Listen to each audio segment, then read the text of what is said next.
क्या आपने कभी महसूस किया है कि आप जितनी भी मेहनत करें, जितनी भी ईमानदारी दिखाएं और जितनी भी सच्चाई से किसी के लिए खड़े रहें, फिर भी आपकी कदर कोई नहीं करता?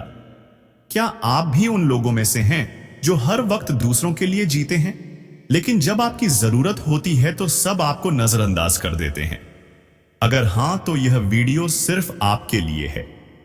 आज हम बात करेंगे उस गहरे सत्य की जो श्रीमद् भगवद गीता से प्रेरित है, जो यह सिखाता है कि जब आपकी कोई कदर न करे तो क्या करना चाहिए, कैसे उस परिस्थिति में खुद को मजबूत रखना चाहिए और कैसे अपनी खुद की कदर करना सीखना चाहिए। क्योंकि याद रखिए, दूसरों से सम्मान की उम्मीद करना इंसान की फितरत हो सकती है, लेकिन अपनी कदर खुद करना सच्ची आत्मशक्ति है। तो चलिए इस अनमोल सत्य को गहराई से समझते हैं और जानते हैं कि जब आपकी कोई कदर न करे तो आपको क्या करना चाहिए।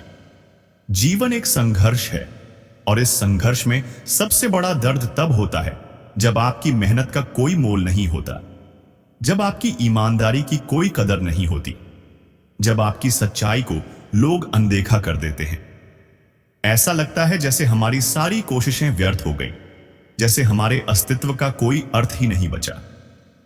लेकिन ठहरिए, क्या वास्तव में ऐसा है? क्या सच में हमारा मूल्य दूसरों की कदर पर निर्भर करता है?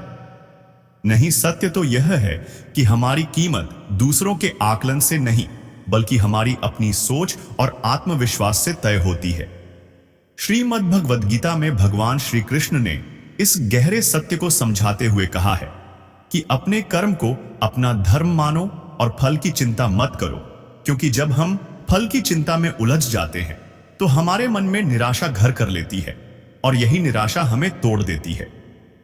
लोग आपकी कदर करें या न करें, इससे फर्क नहीं पड़ता।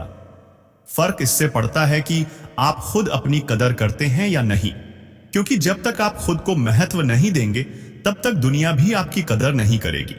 जीवन में ऐसे बहुत से लोग मिलते हैं जो आपकी अच्छाई का फायदा उठाते हैं, जो आपकी सच्चाई का मखौल उड़ाते हैं। लेकिन क्या इसका मतलब यह है कि आप अपनी अच्छाई को छोड़ दें? क्या इसका मतलब यह है कि आप अपनी सच्चाई से समझौता कर लें? नहीं, कदापि नहीं। आपको यह समझना होगा कि लोग आपके साथ कैसा व्यवहार करते हैं, यह उनके चरित्र को दर्शाता है, न कि आपके मूल्य को। आपके मूल्य को तय करने का अधिकार केवल आपके पास है, न कि दूसरों के पास। कभी कभी हम लोगों के प्रति अपनी जिम्मेदारियों को इतनी गहराई से निभाते हैं कि खुद को ही भूल जाते हैं। हम दूसरों की खुशी के लिए अपने सुख को त्याग देते हैं, लेकिन अंत में जब वही लोग हमारी कदर नहीं करते तो दिल में टीस उठती है। दर्द होता है कि आखिर हमने ऐसा क्या गलत किया। पर याद रखिए, यह आपकी गलती नहीं है, यह उनकी सोच की कमी है जो आपकी अच्छाई को समझने में नाकाम रहे हैं। दुनिया में बहुत से लोग हैं जो केवल अपना स्वार्थ देखते हैं और जब तक उन्हें आपसे फायदा मिलता है तब तक आपकी तारीफ करते हैं, लेकिन जैसे ही उनका काम पूरा होता है वे आपको भुला देते हैं। यही दुनिया की सच्चाई है और इसे बदलना हमारे हाथ में नहीं है, लेकिन अपनी सोच को बदलना हमारे हाथ में है। जब कोई आपकी कदर न करे तो रुककर सोचिए कि क्या वास्तव में उनकी सोच आपके मूल्य को कम कर सकती है?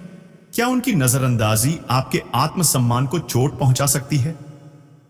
उत्तर है नहीं, क्योंकि आपकी पहचान आपकी मेहनत से, आपकी ईमानदारी से और आपके सच्चे प्रयासों से है, किसी की कदर या तारीफ से नहीं। अक्सर लोग अपनी कदर न होने पर दुखी हो जाते हैं और खुद को दोष देने लगते हैं, लेकिन यह गलत है, क्योंकि दूसरों की सोच हमारे आत्मविश्वास को डिगा नहीं सकती जब तक हम खुद उसे कमजोर न बना लें। अगर लोग आपकी कदर नहीं करते तो इसका मतलब यह नहीं कि आप कमजोर हैं या आपकी मेहनत का कोई मोल नहीं है, बल्कि इसका मतलब यह है कि वे उस गहराई को नहीं समझ पाते जो आपकी आत्मा में बसी है। कृष्ण कहते हैं कि अपने कर्म पर ध्यान दो और दुनिया की परवाह मत करो, क्योंकि दुनिया का काम है ताना मारना और लोगों का स्वभाव है कि वे दूसरों में गलतियां निकालें, लेकिन आपका काम है अपने मार्ग पर अड़िग रहना और अपनी सच्चाई को कभी न छोड़ना। जब लोग आपकी कदर न करें तो अपने भीतर झांकें और पूछें कि क्या वास्तव में उनकी कदर आपके आत्मसम्मान से बढ़कर है। अगर नहीं तो फिर क्यों उनकी बातों को दिल से लगाते हैं? क्यों उनकी आलोचना को अपनी कमजोरी मानते हैं? जब तक आप खुद को महत्व नहीं देंगे तब तक दुनिया भी आपकी कदर नहीं करेगी। इसलिए सबसे पहले खुद को समझें, अपनी काबिलियत को पहचानें और अपने आप से प्रेम करें, क्योंकि जब आप खुद को सशक्त मानेंगे तो दुनिया की नजरें भी बदलेंगी। खुद से कहना सीखें कि मैं कीमती हूं, मैं अनमोल हूं, मेरी मेहनत और मेरी सच्चाई का कोई मोल नहीं लगा सकता। मैं किसी की तारीफ का मोहताज नहीं और न ही किसी की आलोचना से कमजोर हूं। याद रखिए, लोग बदलते हैं, समय बदलता है और हालात भी बदल जाते हैं, लेकिन आपकी सच्चाई और मेहनत कभी व्यर्थ नहीं जाती। लोग चाहे आपकी कदर करें या न करें, आपकी अच्छाई हमेशा आपके साथ रहेगी और वही आपकी पहचान बनाएगी। दुनिया के तानों से घबराना बंद करें और अपनी आत्मा की आवाज को सुनें, क्योंकि आपकी आत्मा ही सच्चा मार्गदर्शन करेगी। जब आपकी कोई कदर न करे तो सबसे पहले खुद को संभालें और खुद से प्यार करना सीखें, क्योंकि दुनिया में बहुत कम लोग होते हैं जो आपकी सच्चाई को पहचानते हैं, जो आपकी मेहनत का मोल समझते हैं। लेकिन यह आपकी जिम्मेदारी है कि आप खुद को कमजोर न पड़ने दें। कभी भी यह न सोचें कि लोग आपको क्यों नहीं समझते, बल्कि यह सोचें कि आपकी सच्चाई किसी प्रमाण की मोहताज नहीं है, क्योंकि सत्य तो स्वयं ही अपना प्रमाण होता है। धन्यवाद। जय श्री कृष्ण।